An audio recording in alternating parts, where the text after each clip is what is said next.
Good morning mga tropa. Dito na naman tayo sa atin manukan. May bago pala tayong alaga dito mga tropa.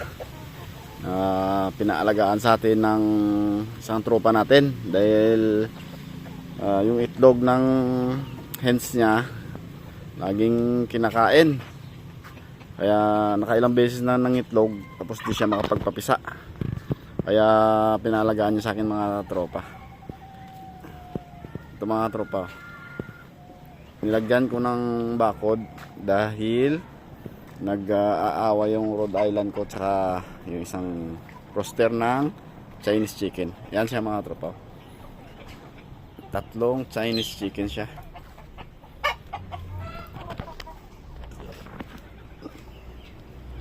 Buksan natin. Nalagyan ko siya ng harang. Sinahuli ko. Nag-aaway sila.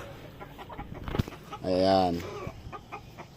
Tatlong piraso mga tropa, dalawang hens, tapos isang rooster.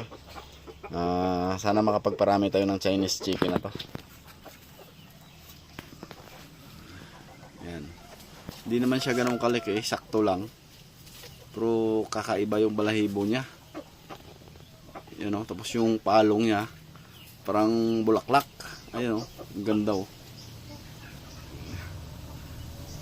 Tapos yung isa kulay brown, tapos isang puti. Sana swertein makapagparami tayo ng Chinese chicken ito. First time ko mag-alaga nito mga katropa. Mas gusto nila kumalkal kaysa sa kumain ng feeds. Yan.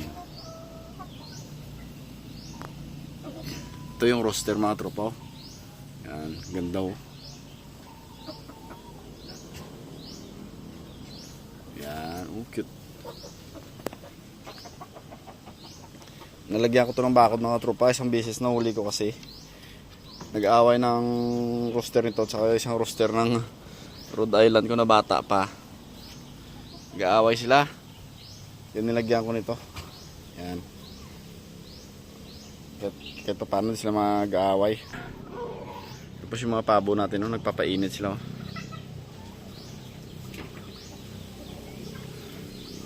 Yung ibang native natin ganun din, no, nagpapainit.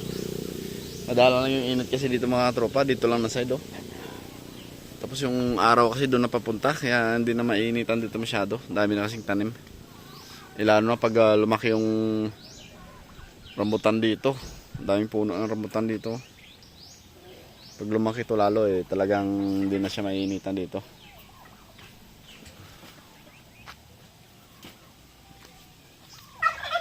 Yan.